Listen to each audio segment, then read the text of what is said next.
The first knock didn't sound like a knock at all. It was softer than that, like something heavy brushing wood, then stopping, then brushing again, as if whatever stood outside wasn't sure it was allowed to ask. Ethan Cole had been asleep on top of his blankets, boots still on, the heater clicking weakly in the corner of the one-room cabin. The kind of sleep you earn when the radio is quiet all week and your body finally believes the storm will stay away. His dreams were thin and colorless, just wind and pine boughs and the steady beam of his headlamp sweeping across old tracks, until the sound pulled him up like a hand on his collar. He sat upright so fast the mattress creaked like a warning. The lamp on the nightstand was still on. He never slept in full darkness out here. Not after the first winter. For a few seconds he didn't move. He listened. Outside, the forest held its breath. No coyotes. No owl call. No branch snap. Just the hush that came when snow was falling so lightly you couldn't hear it, only feel it in the way the world seemed padded and far. Then again thud, scrape. Not random. Not the wind. Ethan slid his hand under his pillow and wrapped his fingers around the cold shape of his sidearm. He didn't take it out yet. He just held it there, feeling the familiar weight steady his pulse. A second later, his cabin radio crackled on the wall, a burst of static that died without turning into words. He stared at it, heart tightening. The unit sometimes did that when the lines iced up, but it rarely did it without a storm.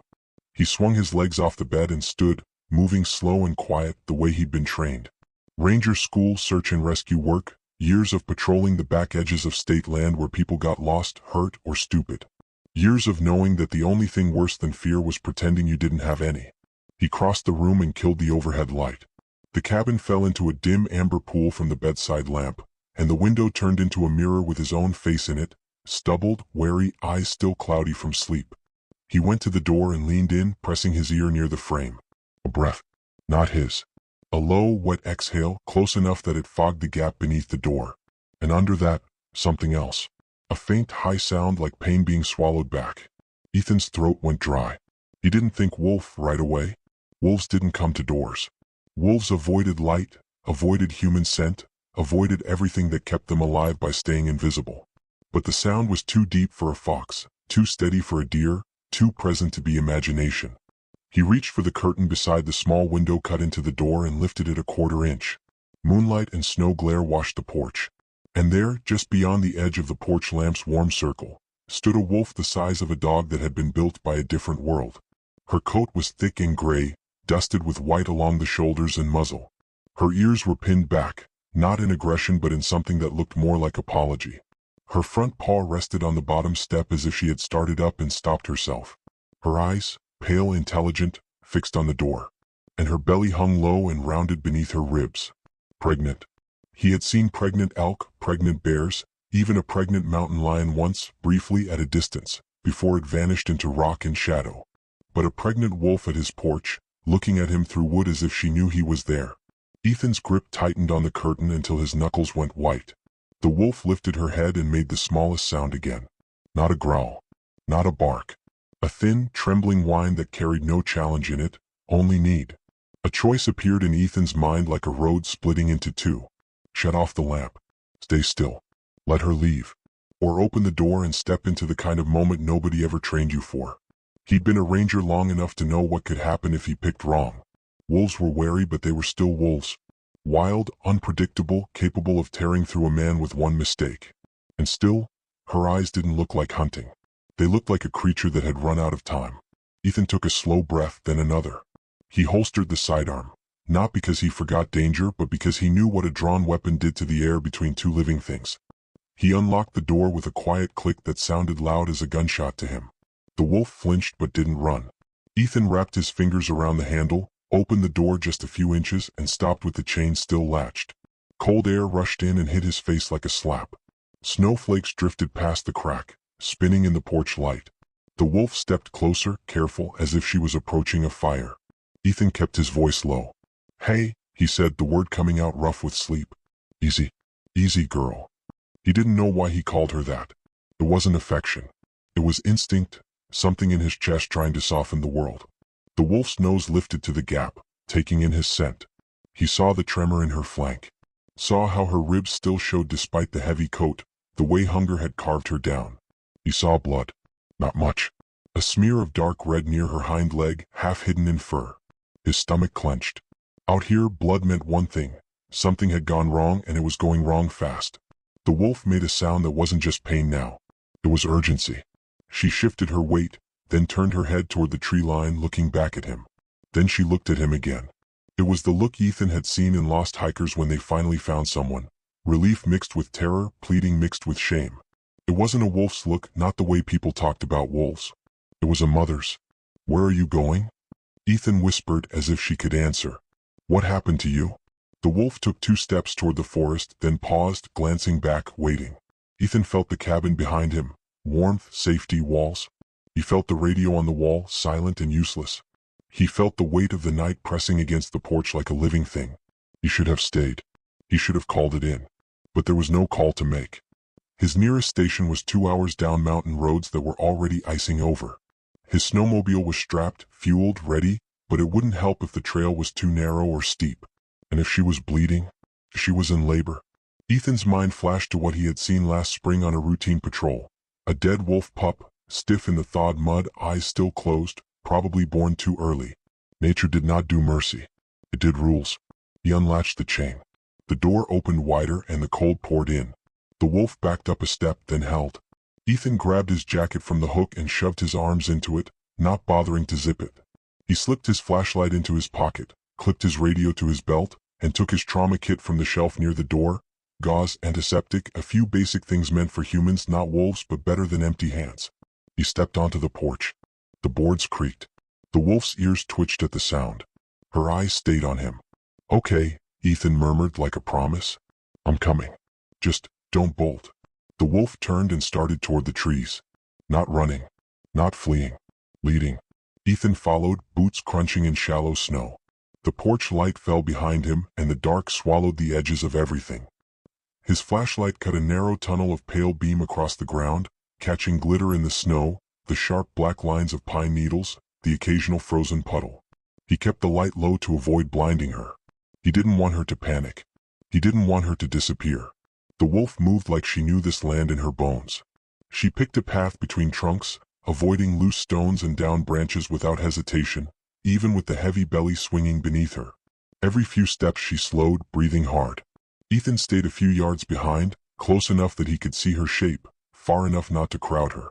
They traveled in silence broken only by the whisper of snow, the slow creak of trees, and the wolf's labored breaths. After 10 minutes, Ethan realized how strange it was that he didn't hear anything else. No distant wolves calling. No other animals stirring. The forest felt emptied, as if life had pulled itself deeper into hiding. His instincts pricked. Predators moved in quiet places. He forced himself not to look over his shoulder too often. He didn't want to lose her. The wolf suddenly stopped and swayed. Ethan froze. She lowered herself slightly, legs bracing, and a shudder went through her body. The sound she made then was sharper, rawer, pain breaking through control. Labor. "Hey, hey," Ethan whispered, stepping forward slowly. "You're okay. You're okay." She didn't snap. She didn't bare teeth. She just turned her head, eyes wide, and then, before he could process it, she turned away and continued, limping now, dragging her back foot for a step. Ethan's pulse jumped. The blood he'd seen on her fur wasn't just from a scratch. There was something wrong in the way she moved, in the way her hindquarters trembled. He pictured a snare wire. A leg trap. Poachers. He had found signs this season. Cut fences, boot prints, a campfire ring tucked too neatly beneath a rock overhang. He had reported it, but the storms kept patrols thin. Enforcement was stretched. Out here law arrived late if at all. And if she had stepped into a trap? If she had dragged herself away? His mind started filling in what his eyes couldn't see yet. The wolf's desperation wasn't just pregnancy. It was injury. Maybe she couldn't make it back to her den. Maybe she couldn't give birth alone. And still she had come to him.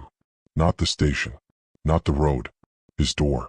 That thought made Ethan feel something he didn't like naming. Responsibility. Fear. The trees thinned into a rocky slope, and the air changed, damp and cold, carrying the scent of water. The wolf climbed a narrow trail that cut along the edge of a small ravine. Ethan's flashlight beam glanced off ice-coated stones and dark, moving water below. He slowed, careful with each step. One slip here and he'd be down in the ravine, broken, and there would be no one to hear him. The wolf paused at a bend where the trail dipped, then turned her head and looked at him again. This time her gaze held him like a hand. Then she descended. Ethan followed. At the bottom, the ground leveled into a small flat area tucked beneath overhanging roots and rocks. A natural shelter. Ethan's light swept over the space and his breath caught. There were tracks everywhere. Fresh wolf tracks, big and small. And in the center, pressed into the snow and mud, there was a shallow depression lined with torn moss and fur. A den. And it wasn't empty. A shape moved in the shadows near the back. Another wolf, darker, larger, lying low. For a heartbeat, Ethan's mind went blank, then his body reacted before thought caught up. He stepped back, hand dropping toward his holstered weapon. The larger wolf lifted his head, eyes reflecting white in Ethan's beam. He didn't lunge. He didn't retreat. He held his position with a stillness that felt like a warning carved into stone. Ethan swallowed hard. Two wolves. This wasn't one desperate animal acting alone. This was a pack pair, a mother and what was likely the father. And Ethan had walked straight into their den like a fool. The pregnant wolf moved forward, putting herself between Ethan and the darker wolf, then turned and nudged something on the ground. Ethan's flashlight angled down and the world tilted. There, half buried in snow and leaf litter, was a metal cable looped around a thick root. A snare. The kind that tightened when an animal pulled, meant to choke or maim. And beside it, still attached to it, was a broken piece of it, twisted and snapped. The wolf had escaped. But not cleanly. Ethan stepped closer, heart pounding, and saw the full truth in the beam of his light. The pregnant wolf's hind leg had a deep groove in it, raw and swollen, fur rubbed away. And beneath her, the snow was stained with more blood than he'd realized. The darker wolf rose halfway, muscles tightening. His lips curled slightly, showing teeth, not a full snarl but a message. One more step and this becomes something else. Ethan lifted both hands, palms open, and backed off a fraction. "I'm not here to hurt you," he whispered, though he knew the words meant nothing without tone and restraint. "Oh, I'm trying to help."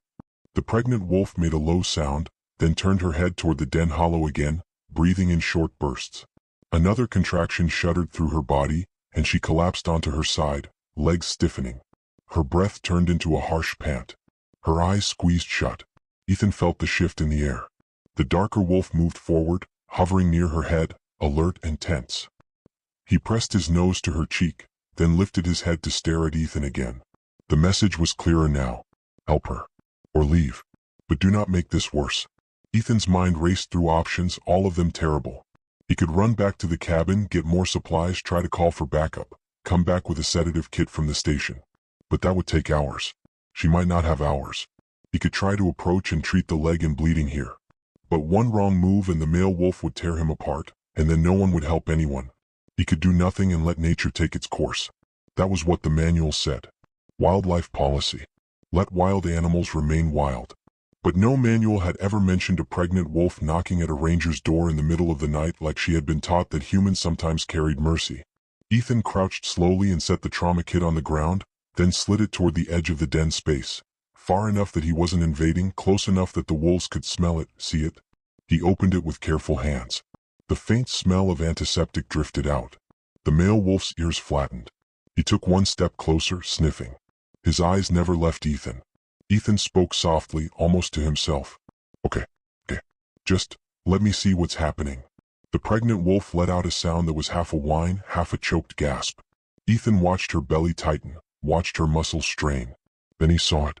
A dark shape beneath her tail, slick with blood. A pup, partway out. And it wasn't moving. Ethan's chest tightened so hard it hurt. This wasn't just a wounded wolf. This was a birth gone wrong.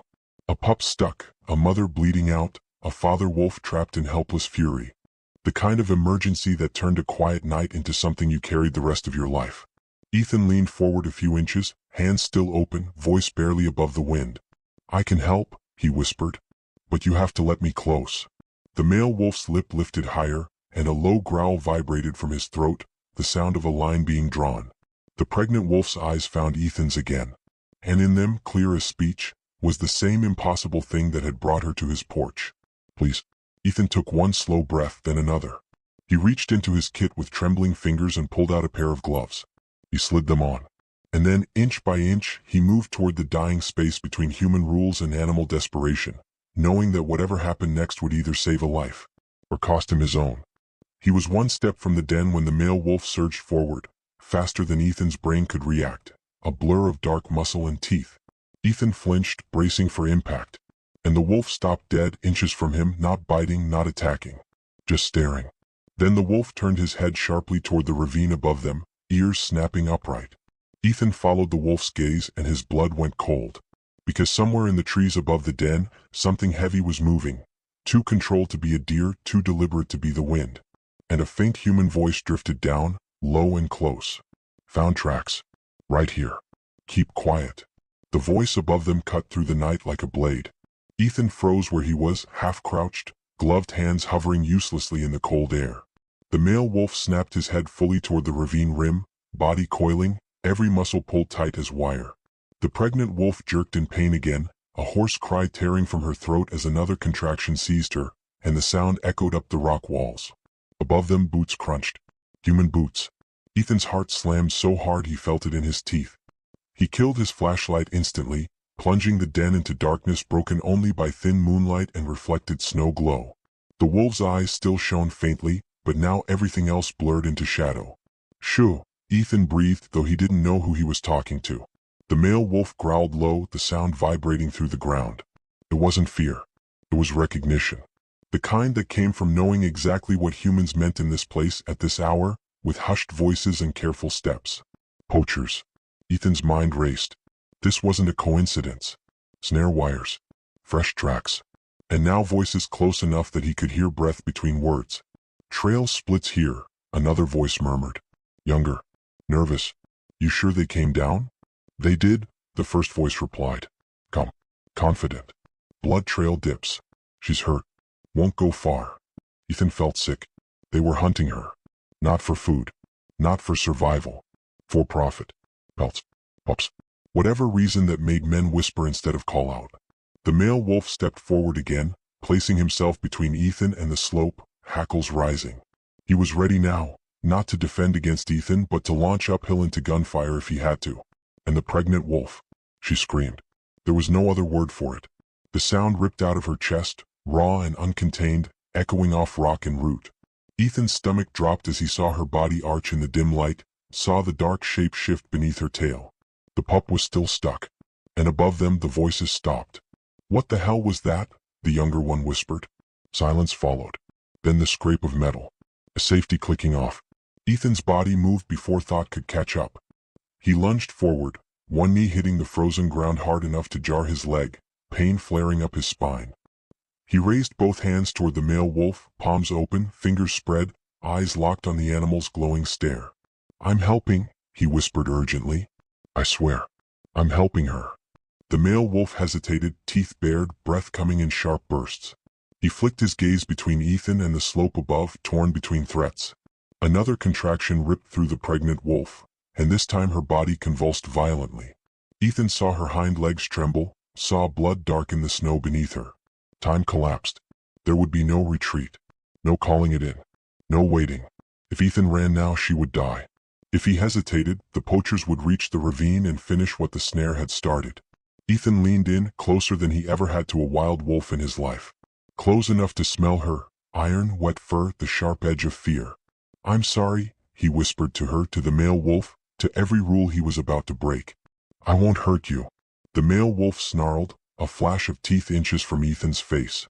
Then the pregnant wolf turned her head weakly and pressed her nose against the male's jaw, a soft, pleading touch. The growl faded into a broken whine. And the male wolf stepped aside.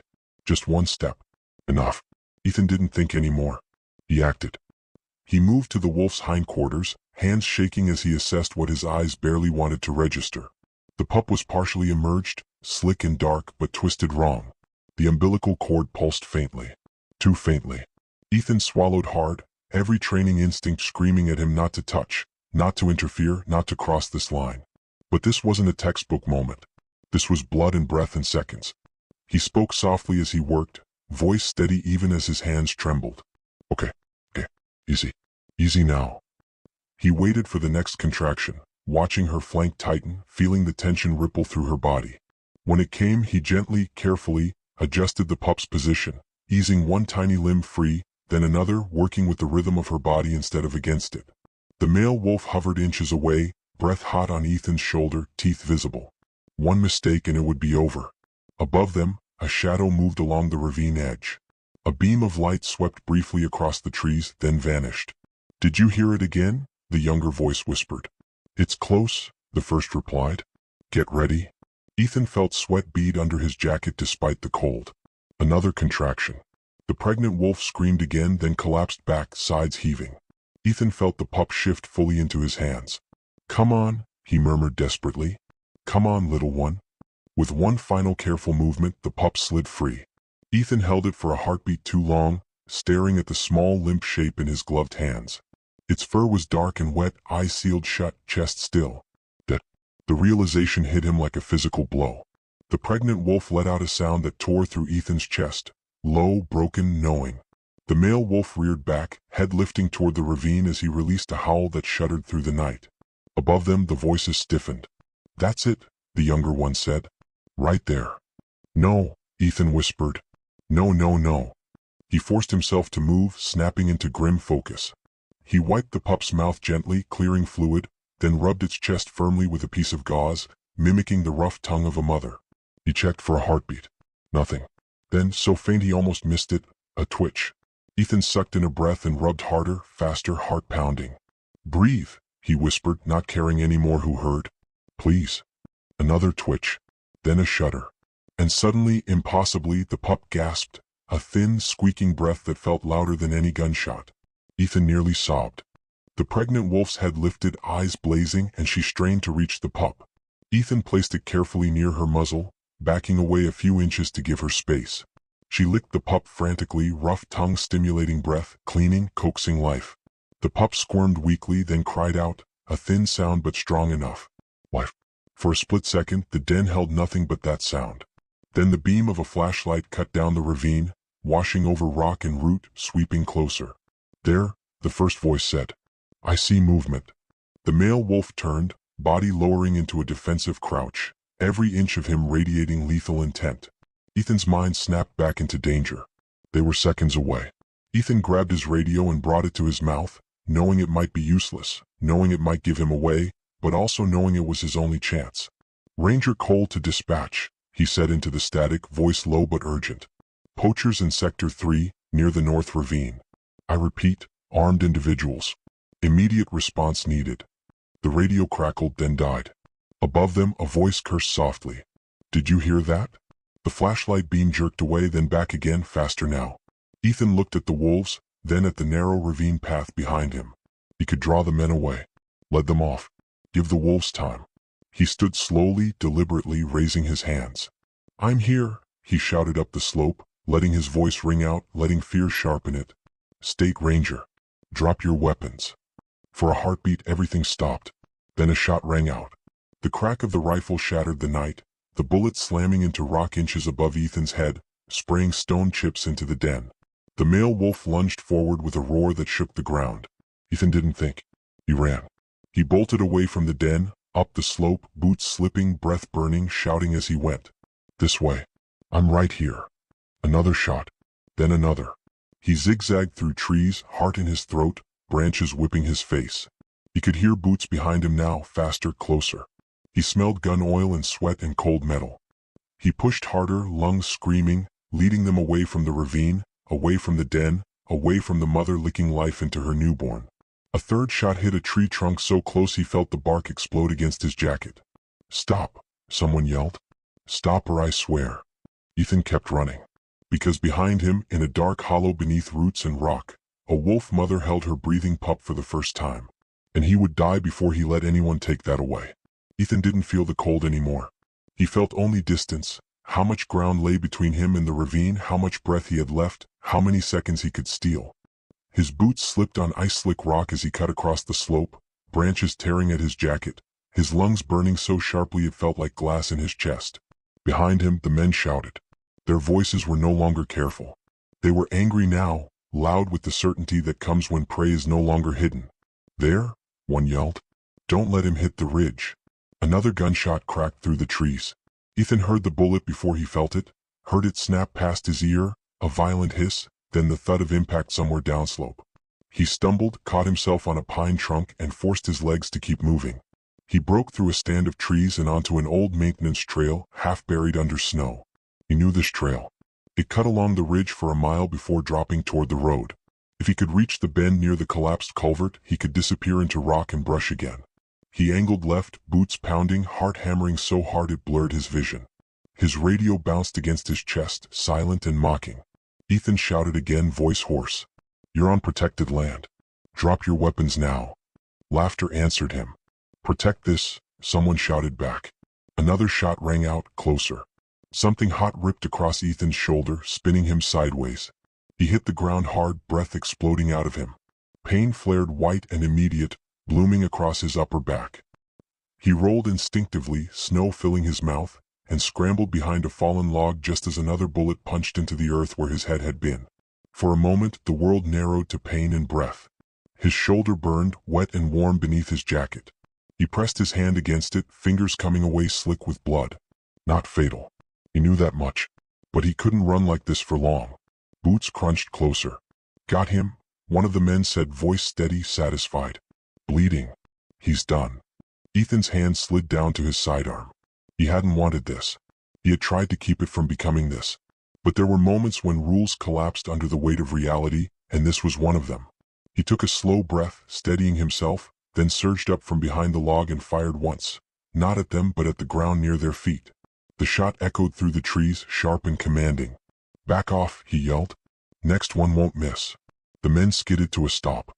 In the dim light, Ethan could see them clearly now. Two figures in heavy coats, rifles raised, faces half hidden by hats and scarves. Not desperate men. Organized. Confident. One of them raised his rifle anyway. Ethan fired again, closer this time, the round splintering a tree trunk inches from the man's leg. Silence fell, thick and buzzing. "You don't want to do this," Ethan said, voice shaking but loud. "State and federal charges. Prison. I've already called it in." The taller man snorted. "Your radio's dead. We jammed it an hour ago." Ethan's stomach dropped. "Walk away," Ethan said. "Now." The men exchanged a look. Something passed between them, calculation, annoyance. Then the younger one spoke. "What were you protecting down there?" Ethan didn't answer. The taller man smiled thinly. "Wolves. That's what I thought." He stepped forward, rifle still trained on Ethan. "You know how much a live pup is worth?" Ethan's jaw tightened. Rage burned hotter than the pain in his shoulder. "You won't find them," he said. The taller man tilted his head. "Won't we?" Ethan saw the moment coming a second before it happened. The shift of weight, the slight lowering of the rifle barrel.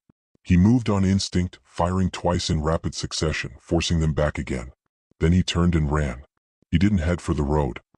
He cut straight into the densest part of the forest, toward terrain that vehicles and men hated, steep rock, tangled undergrowth, narrow passages only animals and desperate humans could navigate.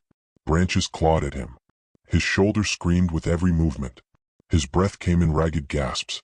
But he ran because stopping meant death, not just his but the wolves'. After what felt like forever, the forest swallowed the sounds behind him. No more boots. No more voices. Just his breath and the ache in his bones. Ethan slowed to a stagger, then collapsed against a boulder, sliding down until he was sitting in the snow. He pressed his forehead to the cold stone and breathed, fighting the wave of dizziness. He needed to get back. The thought cut through him like a command. He needed to know if the wolves were safe, if the men had followed the ravine anyway, if the mother had survived the birth. He tore open his jacket and peeled back the fabric at his shoulder. The bullet had grazed him, a deep furrow torn through muscle. Painful, bleeding but not crippling. He wrapped it quickly with gauze, hands clumsy but practiced. Then he stood, swaying, and turned back toward the ravine. The walk back felt longer than the run. Every sound made his heart jump. Every shadow looked like a man with a rifle. He moved slow now, cautious, circling wide, approaching the den from downwind. When he finally saw the rocks and roots again, the place was silent. Too silent. Ethan crouched behind a tree and scanned the slope. No flashlights. No movement. No voices. He edged closer, step by careful step. The den came into view, half hidden in shadow. The male wolf stood at the entrance, body rigid, head high. When he saw Ethan, his ears snapped forward, eyes locking on him instantly. Ethan froze and raised his hands again, palms open. "It's me," he whispered. "I'm alone." The wolf didn't growl. He didn't advance. He watched. Ethan took another step. Then another. From inside the den, a small sound drifted out, a thin, high cry. Alive. Ethan's knees nearly buckled with relief. The pregnant wolf, no, the mother now, lay curled inside, her body wrapped protectively around a tiny dark shape pressed against her belly. Her chest rose and fell in shallow, exhausted breaths. Her eyes were half closed, but when she sensed Ethan, they opened. She didn't move. She just watched him. Ethan sank to one knee at the edge of the clearing, keeping his distance, his body heavy with exhaustion and pain. He didn't speak. He didn't need to. The male wolf turned his head toward the forest, then back to Ethan. Slowly, deliberately, he stepped aside from the den entrance, not inviting, not welcoming, but acknowledging. A line had been crossed. Ethan felt it in his bones. Whatever separated his world from theirs had shifted, just a little, under blood and snow and choice. The mother wolf lowered her head and licked the pup again, and the pup squirmed, stronger now, pressing into her warmth. Ethan stayed there until the sky began to pale at the edges, until the forest breathed again, until the night loosened its grip. And somewhere far away, sirens began to rise. The first hint of sirens didn't sound real. Out here, sound traveled strangely. A raven's wing could mimic footsteps. Wind could mimic voices. But this was different. Thin at first, a distant wail that rose and fell in a pattern no mountain ever made on its own. Ethan stayed crouched behind the tree line, eyes on the den, body tight with the fear that help might arrive too late or worse, arrive loud enough to shatter everything he was trying to protect. The male wolf heard it too. His head lifted, ears pricked, body turning toward the far ridge where the road lay buried under snow. His posture changed from guard to calculation, measuring distance, deciding whether to flee deeper into the wilderness with his mate and newborn, or hold ground because she couldn't move. The mother wolf tried to rise. It wasn't dramatic. It was small and heartbreaking. She pushed with her front legs, got halfway up, and then her body trembled and sank back down. Blood had crusted in her fur. Fresh wetness seeped beneath her tail. The injury on her hind leg had swollen into a thick, angry knot, skin raw where the snare had chewed through hair and hope. Ethan's stomach tightened. He knew the look. He'd seen it in people pulled from wrecks and in animals caught by winter. The look said, the hardest part isn't the pain, it's the exhaustion. The pup squeaked, nosing blindly against her belly, searching for milk, for warmth, for a world that felt safe. The mother's tongue flicked out to clean him, but the motion was slower now. Her breaths were too fast. Ethan backed away a few steps, keeping his movements calm. He didn't want to crowd them. But he couldn't leave again, not now. Not after what he'd heard above the ravine. Not after what those men had said about pups being worth money. He turned his radio volume up, though it still spat mostly static. A faint voice tried to push through, breaking apart like ice. Cole, repeat, units, north access. Ethan pressed the talk button. Dispatch, I'm here. North Ravine Den site. 2 armed suspects. 1 ranger injured. Wolves present, wounded female and newborn. Approach quiet. I repeat, approach quiet. The radio crackled. A human voice answered, clearer now. Copy, Cole. Stay put. Units are inbound. Stay put. Ethan looked at the den, at the mother wolf's shaking flank, at the male's taut stance. Staying put meant waiting while strangers with guns and bright lights entered their last refuge. It meant a frightened male wolf might charge. It meant officers might fire. It meant the pup might be trampled in panic. Ethan couldn't allow that. He did the only thing he could think of, something that felt insane even as he did it. He stood slowly and stepped into the open. The male wolf's head snapped toward him, eyes bright, muscles bunching. Ethan stopped and lowered himself into a crouch again, hands visible, shoulders rounded to look smaller. It's okay, he murmured. I'm not bringing them to you. I'm keeping them away. He reached into his kit and pulled out a small orange survey flag, the kind rangers used to mark hazards. He planted it in the snow 20 yards from the den, where it would catch a flashlight beam but not point straight at the shelter. Then he moved farther out toward the trail and planted another. He made a line of them, subtle markers that would guide incoming units away from the den's mouth and toward him instead. A way to say, I'm here. Look here. Not there. Each step made his shoulder burn. Blood seeped under his makeshift bandage, warmth against cold. The sirens grew louder, then cut off, replaced by the low grind of engines somewhere on the ridge. Ethan walked to a small clearing where the trees opened just enough for a team to approach without stumbling into the den blind. He took out his flashlight and aimed it down at his boots, not into the woods, and waited. Minutes stretched. Then through the trees he saw light, controlled beams, not wild sweeping. Shapes moved carefully, boots crunching, voices low. People trained for the dark. A woman's voice called softly, Ranger Cole? Ethan raised his hand. Here. 3 figures emerged, 2 officers in winter gear and 1 paramedic with a medical bag. Their faces were hard with focus, but when they saw the blood on Ethan's jacket, the paramedic's eyes widened. Jesus, Ethan, she whispered. You were shot. Grazed, he said. Not the priority. The taller officer kept his rifle down but ready. You reported poachers? Yes, Ethan said. 2 males. 1 older, 1 younger. Rifles. They were on foot, came from the North Ridge. They're close. They know the den location. The officer nodded once. We've got units sweeping the ridge line. Where are the wolves? Ethan's gaze sharpened. Do not go to them. The officer's eyebrows lifted. Ethan, we need. No, Ethan said firmer now. You don't. The female is injured and gave birth. There's a pup. If you push into that den, the male will defend. If he defends, someone will shoot. If someone shoots, you'll have a dead wolf, maybe a dead pup, and you'll have a story you'll hate telling. The paramedic shifted, glancing between them. Injured female, postpartum bleeding. Ethan nodded. I know, but rushing her will kill her faster. She's terrified. She came to my cabin. She led me to her den.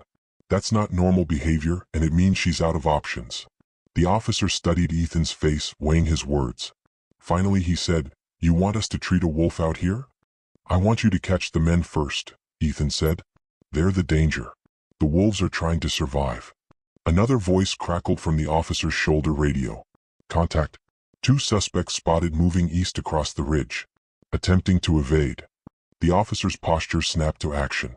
He pointed to his partner. Go. Cut them off at the creek. Now. His partner disappeared into the trees with quick, silent steps. The officer turned back to Ethan. If the female dies, we'll get blamed for not intervening. Ethan's throat tightened. If you intervene wrong, she'll die anyway. The paramedic stepped forward, voice softer. Ethan, can you get close to her safely? Ethan hesitated. His mind replayed teeth inches from his face. The male wolf's eyes like ice. The way the pack had allowed him 1 step closer, then another, because the mother had asked for it without words. I can, he said. Not fast. Not loud. But, yes. The paramedic unzipped her bag and pulled out supplies. Sterile saline, gauze, hemostatic dressings, a small bottle of antiseptic. She paused, then dug deeper and brought out a syringe case. Ethan's eyes narrowed. No sedation. I know, she said quickly. I'm not trying to dart her. I'm thinking antibiotics if we can deliver orally. Or treat the leg wound. But we don't do anything you don't approve, okay? Ethan exhaled, a thin thread of trust forming under pressure. Okay. Another burst on the radio. Shots fired. Suspects returning fire. Ethan's jaw clenched. Somewhere up the ridge, the night was tearing open again. He turned his head toward the den. The male wolf had moved to the edge of the trees, watching the distant commotion, body vibrating with tension. The mother lay still, pup tucked against her, eyes half-lidded, breathing too fast. Ethan looked back at the officer. If you can keep the sweep away from the ravine mouth, I can try to stabilize her. But I need quiet. The officer nodded, face set.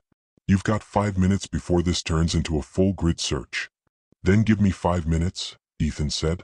He took the paramedic supplies and started back toward the den alone, moving like he had earlier, slow, deliberate, respectful of the invisible boundary between worlds. As he neared the shelter, the male wolf stepped forward, blocking the path. Ethan stopped, lowered himself. Let the wolf decide. The male's breath puffed in the cold. His eyes flicked to the bag in Ethan's hands, then to Ethan's face. Ethan swallowed, and in that moment he understood something that felt almost unbearable. This wolf wasn't asking if Ethan was brave. He was asking if Ethan was true.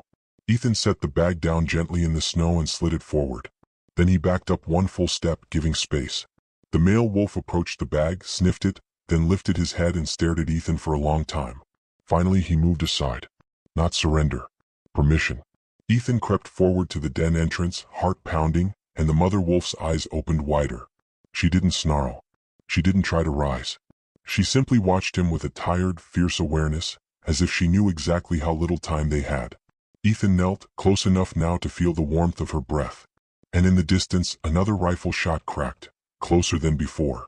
The world was closing in from both sides. Ethan reached for the mother wolf's wounded leg, hands steady despite everything, and whispered the only promise he could make. I'm here. I'm not leaving. Ethan worked by touch more than sight. He kept his flashlight off, letting the pale morning light filter down through branches and roots, just enough to see without breaking the fragile calm. The mother wolf's leg was worse than he'd hoped. Deep grooves where the snare had bitten, swelling that made the skin taut and angry, warmth that spoke of infection already setting in. He moved slowly, narrating his actions in a low murmur, not because she understood the words, but because calm traveled through tone. He rinsed the wound with saline, flinching when she tensed, then waited, letting her breathe through it. The male wolf hovered inches away, every muscle ready, eyes never leaving Ethan's hands. The pup squeaked again, stronger now, and the sound cut through everything. The mother's head lifted. She licked the pup's head, then pressed her chin against the den floor, exhausted but present. Ethan packed the wound carefully, applying pressure where he could, knowing he couldn't fix everything. Not here, not now. He crushed an antibiotic tablet into a paste with a little water and smeared it onto a strip of meat he'd brought from his kit. He placed it within reach and backed away. The mother wolf sniffed it once, then ate, slow and wary. Ethan felt something loosen in his chest. Behind him, voices rose, shouted commands, boots pounding, the unmistakable chaos of men cornered. A shot cracked, then another. Then silence, heavy and final. Minutes later, the radio on Ethan's belt came alive. "Cole," the officer's voice said, breathless but controlled. "Suspects in custody. Weapons secured." Ethan closed his eyes briefly. When he opened them, the forest seemed to exhale. The male wolf heard the change too. His posture eased just a fraction. Not trust, never that, but relief that the immediate threat had passed. Ethan finished bandaging as best he could and retreated to the edge of the clearing, sitting heavily in the snow. His shoulder throbbed, his hands shook, and exhaustion crashed over him like a wave. He stayed. He stayed because leaving felt wrong. Because the mother wolf had chosen him once already. Because some moments demanded witnesses. The sun climbed slowly, turning the snow pale gold. The forest woke. A bird called somewhere above. Wind whispered through needles. The pup slept, pressed warm and alive against its mother. Hours passed. When the paramedic finally returned, she didn't rush in. She stood beside Ethan, watching the den from a respectful distance. "She's stable," Ethan said quietly. "For now." The paramedic nodded. "Wildlife services are on their way. They'll set up a perimeter. No relocation unless absolutely necessary." Ethan's jaw tightened. "Good." The male wolf shifted, watching the humans, then turned and disappeared into the trees. Not fleeing, circling. Guarding. By late afternoon, the mother wolf managed to stand. It was brief and shaky, but it was standing. She adjusted her body, resettled the pup, and rested again. Ethan finally allowed himself to be treated. The paramedic cleaned and stitched his shoulder while he stared at the den, jaw clenched against the sting. When it was done, he stood, swaying slightly, and took one last look. The mother wolf met his gaze. There was no sentiment in it. No gratitude the way humans imagine it. There was recognition. Memory. A shared moment that would never need repeating. Ethan stepped back. Then another step. Then turned away. He didn't look back again. Weeks passed. The story spread quietly, then louder. 2 poachers arrested. A snare ring dismantled. Increased patrols. New funding promised. Promises always came easily after blood. Ethan returned to his cabin with a scar on his shoulder and a weight in his chest he couldn't name. Nights were different now. He slept lighter. He listened more. Sometimes, near dawn, he heard wolves calling across the ridges, long layered howls that stitched the wilderness together. Once, just once, he heard a thinner sound woven among them. Higher. No. Spring came late that year. When the snow finally melted, Ethan hiked the ravine again. He didn't announce himself. He didn't bring supplies. He just walked, slow and quiet. The den was empty. Tracks told the rest of the story. A family had moved on, strong strides, no dragging. Small prints, clustered and curious. Ethan stood there a long time, fingers resting on the scar beneath his jacket. He had broken rules that night. Risked his life. Crossed a line no manual covered. And yet the forest felt right. Years later, when people asked him why he stayed a ranger, why he never transferred out, why he never stopped patrolling that stretch of land, Ethan never told them about the knock on his door or the blood in the snow. He just said this. Sometimes the wild asks for help.